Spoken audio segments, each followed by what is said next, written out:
உன் கை செய்யும் வேலையிலெல்லாம் உன் தேவனாகிய கர்த்தர் உன்னை ஆசீர்வதிப்பார் என்று சொல்லப்பட்டிருக்கிற வார்த்தைக்காக எங்கள் தேவாதி தேவனுக்கு கோடான கோடி ஸ்தோத்திரங்கள் உண்டாகட்டும்.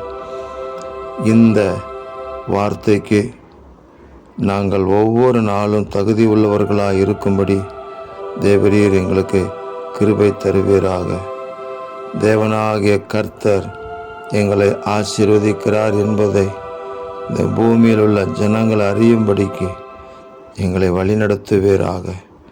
கர்த்தரின் ஆசீர்வாதமே ஐஸ்வர்யத்தை தரும் என்று வேதம் சொல்லுகிறது. அதனோடு அவர் வேதனையை கூட்டார். எந்த விதத்திலும் வேதனைகள் எங்கள் மேலே சுமராதபடி எங்கள் தேவனாகிய கர்த்தர் உம்முடைய ஆசீர்வாதத்தினால் எங்களை வழிநடத்துவீராக. கர்த்தருக்கு பயப்படுகிற பெரியோரையும் சிறியோரையும் அவர் ஆசீர்வதிப்பார் என்று சொல்லப்பட்ட வார்த்தையின்படி இந்த சந்ததி கர்த்தரால் ஆசீர்வதிக்கப்பட்டவர்கள் என்கிற வார்த்தையின்படி இந்த மனுக்குலத்திற்கு நாங்கள் தேவனுடைய மகிமையை வெளிப்படுத்துவதற்கு தேவனால் ஆசீர்வதிக்கப்பட்ட தேவ ஜனங்கள் என்று நாங்கள் காணப்பட கர்த்தர் உதவி செய்வீராக. எங்கள் தேவன் அப்படி செய்கிறதற்காக ஸ்தோத்திரம். இரட்சகர் இயேசு கிறிஸ்துவின் நாமத்தில் ஜெபிக்கிறோம் பிதாவே.